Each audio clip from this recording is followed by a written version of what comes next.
salam damai dalam persatuan.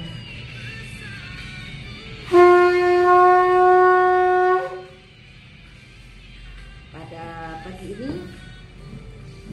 saya akan membicarakan tentang pijet. Beberapa orang meragukan keahlian saya, itu silahkan, seperti kita memilih presiden, mau 01, 02, 03, terserah, silahkan. Kalau pada sesi kali ini saya juga tidak memaksa Anda untuk percaya keahlian saya, tapi ilmu saya dari Tuhan saya. Jadi saya dapat anugerah dari Tuhan Yesus untuk menyembuhkan orang sakit. Memang saya tuh orang yang tidak sempurna, jadi ada yang 1 kali bisa sembuh atau ada yang lebih 2 kali. Macam-macam sih prosesnya tuh, macam-macam, tergantung keluarnya. Menurut saya kalau sudah diobati tidak sembuh, sudah dipijit tidak sembuh, sudah diakupuntur tidak sembuh, mungkin ada otot yang salah, karena kan keahlian orang itu kan masing-masing. Jadi kadang kan orang, aku cocoknya sama ini, aku cocoknya sama itu. Saya tuh pernah buka klinik jadi satu sama dokter-dokter di apotek. Nah, ada dokter itu pasiennya lihat dokternya aja sudah sembuh. Jadi itu kan keyakinan orangnya gitu. Terus dokter umum itu pasiennya tuh sakit gak sembuh-sembuh, sakitnya apa ya? Vertigo. Sama dokter itu terus bolak-balik ke dokternya gak sembuh-sembuh sakit vertigonya, terus dokternya menyarankan pijat sama saya. Saya ya kaget. Wah, ternyata dokter yang praktek di sebelah ruangan itu ternyata percaya ilmu pijatku gitu loh. Ya, itu kan juga terserah dokternya, karena dokter ada yang percaya ilmu pijat, ada yang tidak. Dan beberapa saya dengar ada dokter yang mempercayai belajar ilmu pijat juga. Jadi selain mengobati, dia juga belajar ilmu pijat juga, mengobati dengan pijat juga. Jadi ada yang dokter itu percaya ilmu pijat, ada yang enggak. Dan masyarakat ada yang percaya ilmu pijat, ada yang enggak. Itu pilihan loh, terserah gitu loh. Jadi orang-orang tanya, kenapa kamu tahu kalau itu azoosperma, itu retrofleksi, itu samping, itu satelo ciri-ciri PCOS, itu ngasih hikmat kok. Kan pengalaman. Jadi kenapa orang PCOS itu di situ mesti sakit? Kenapa di samping di situ? Karena di situ mesti sakit. Terus kenapa retrofleksi itu pasti di situ? Ya karena sakit. Jadi saya kayak azoosperma atau OAT atau varikokel, kok tahu tempatnya di situ? Ya ini kan pengalaman saya, kan saya mijit itu tidak hanya setahun 2 tahun, saya kan sudah 10 tahun lebih. Jadi saya tangannya sudah punya mata, apalagi saya awalnya kan saya mijit gratis banyak orang. Saya kalau ada acara gereja atau pelayanan sosial di mana, saya suka ikut. Dari awal tangan saya nggak bisa mijit, karena saya niat membantu orang dengan pelayanan sosial pijat gratis dari gereja-gereja dari luar kota.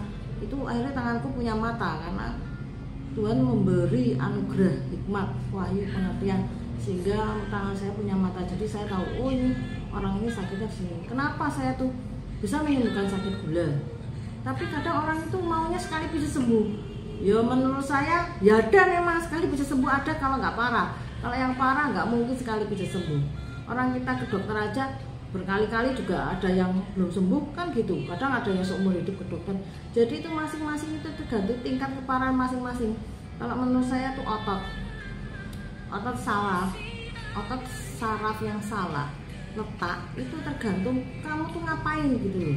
Sekarang gini aja, Tuhan menciptakan kita sempurna, kecuali yang nggak punya tangan sama kaki atau apa, itu cacat, itu beda lagi.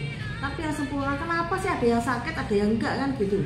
Ada yang disebabkan gaya hidup, gaya makan, ada yang pernah jatuh atau ngangkat berat atau kesergepan. Jadi saya tidak hanya menyembuhkan orang saja, tapi saya juga cari akar masalahnya. Kadang beberapa orang yang datang ke saya itu orangnya kesergepan, dia diem kalau tidur itu saja. Kalau masih melek, ada aja yang dikerjakan, itu akhirnya ototnya kepunten-punten sampai jadi sakit migrain, vertigo, asam lambung, saraf kejepit itu karena kekonyolannya, apalagi ada yang sampai sakit jantung bocor itu karena apa? Pernah ada yang sakit jantung bocor itu karena nyapu. Aku tanya, loh ibu ini seperti kata si jagung-jagung dingin tangannya tuh, apa ngelakukan pekerjaan rumah? Enggak katanya gitu. Terus apa sih yang sering dilakukan di rumah sebelum sakit jantung bocor? Katanya suka nyapu sehari 10 kali. Terus saya cek, ternyata ya tangan jari-jarinya, tangannya muntah itu sampai narik jantung. Jadi kayak baju ini kan saya lengan panjang gini, nah kemudian kayak tarik gini kan mesti yang atas sudah ketarik lah. Teorinya baju ini seperti otot kita. Terus seminggu kemudian balik lagi, saya kok kumat lagi ya? Loh berarti kan merasa sembuh. Ya saya nggak tahu penyebabnya apa. Terus saya pijat lagi, saya cari alur, saya tanya-tanyain. Ternyata dia katanya saya kan sudah sembuh, saya merasa sehat, terus saya nyapu lagi. Lah ibu itu kan tipenya kesergepan, jadi dia nyapunya ya mungkinnya lebih dari 1 kali lah. Terus akhirnya kepuntir lagi jantungnya, tarik dari jari-jari tangan yang mundur-mundur itu. Terus saya bilang, sudah ibu ini kan sudah tua, sudah punya banyak pegawai, sudah istirahat. Karena otot orang tua itu kan tidak elastis, kayak ayam jago tambah tua aja dagingnya alat, apalagi manusia tambah tua kan dagingnya juga agak alat gitu loh. Jadi kita harus menjaga pola hidup kita, tidak usah capek-capek lah gitu. Setelah itu dia sudah sampai sekarang udah aman kok, jantung bocornya udah sembuh. Kenapa sih jantung bocor, jantung penyempitan pembuluh darah jantung bisa sembuh? Ya karena pengalaman saya, kan saya pernah menyembuhkan orang sakit jantung yang sudah pasang ring seluruhnya itu sudah dipasang ring, tapi dia tetap sesek napas. Jadi kalau tidur dia sampai harus duduk, kadang masih sesek dia berdiri ya, hanya untuk tidur. Ketemu sama saya coba cari otot salahnya, itu di puting susunya tuh kepuntir parah. Terus saya pijet, terus dia merasa oh ya lega, langsung sembuh. Jadi kenapa sih sakit jantung bisa sembuh?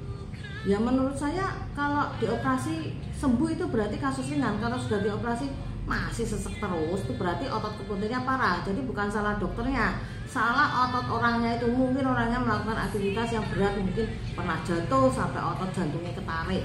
Intinya gitulah. Kan organ dalam itu kan kalau kita baju kita seperti ini, organ dalamnya baik-baik saja. Tapi kalau kita pernah jatuh kan ototnya ketarik gini nih. Nah akhirnya kan ya ototnya gini ya, jantungnya menyempit. Contohnya ini kan kiri, kalau jantungnya di kiri-kiri. Nah kalau sakit jantung yang parah, sudah saya pijet cari otot salahnya di sini, nggak ada yang salah. Ternyata penyebabnya sakit jantung itu dari tangan kanan.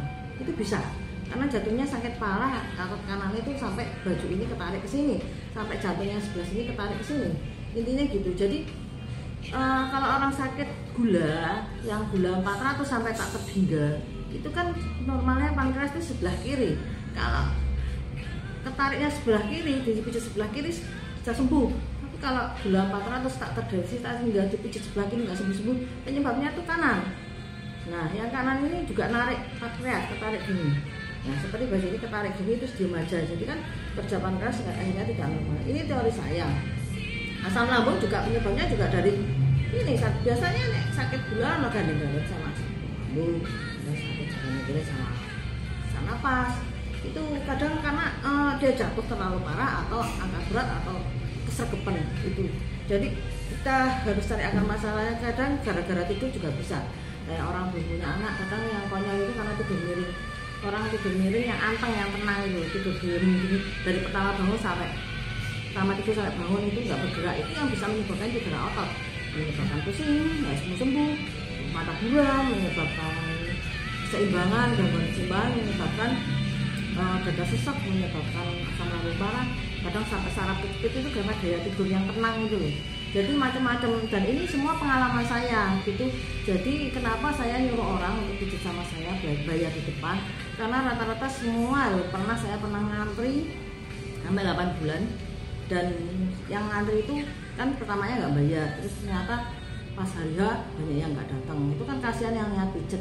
Maka akhirnya saya memberi kebijaksanaan, yang mau pijet, yang niat pijet bayar dulu di depan. Saya nggak mungkin lah ngapusi uang segitu buat apalah, kan saya juga terkenal, juga orang juga banyak yang tahu rumah saya. Jadi kenapa saya bilang maju bayar dulu di depan itu karena berarti orang itu niat pijet gitu loh. Jadi saya menerima pasien yang pijet sama saya yang percaya ilmu saya saja. Itu aja keterangan saya. Tuhan Yesus memberkati.